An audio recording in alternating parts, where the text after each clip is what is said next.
My name is Manfred Dobersberger. I'm working for the EREMA Group, which is consisting of EREMA, Purelop and some other companies about it.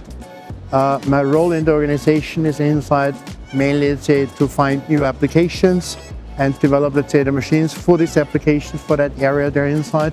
In-house recycling is becoming more important because of a couple of things there about it. First of all, let's say, now since a few weeks ago, let's say, then the war was starting over there in the Middle East, and since then the raw material prices has been increased, and people, let's say, trying to avoid to a certain period of time also, let's say, to have any kind of waste in the production inside. So the goal is, let's say, to have a zero production waste there in it.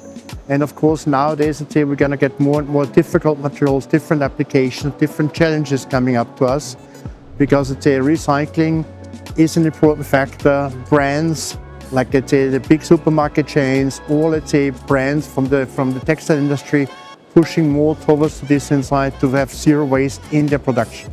The ISEC is one part of the products which we're offering, let's say, for industrial applications.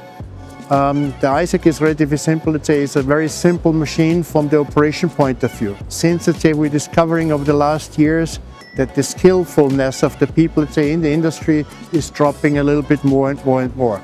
That's also, let's say, one of the reasons why this machine is so simple, because, let's say, you can eat anything, whatever kind of form, size and shape it offers, so the person doesn't need to think when, in which form and how much he puts there onto the conveyor belt to feed the machine. Companies have different form, size and shapes there inside, and the DynaShape, that's why it's called DynaShape as well, is basically adapting to the different sizes and shapes and densities of the product, and always trying to optimize the capacity out of it and also the quality of it.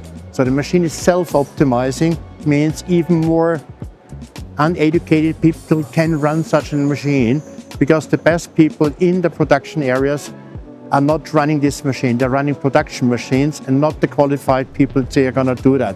So that's the reason why we put the AI there in front of it, in order, let's say, to make it happen that even this machine is running to an optimum level. We see, let's say, at the moment a global market. The global market is, for us, let's say, it's a very important market. We're covering pretty much, let's say, with our recycling technology the entire world. We see, let's say, different hotspots and not so good, let's say, organized countries as well for the recycling industry. For instance, let's say in North America, still a lot of the production waste is not going to be recycled. It's going to be sent out there to the market, basically on the landfills there inside. So it's not environmental friendly at all. And there's no solution for this.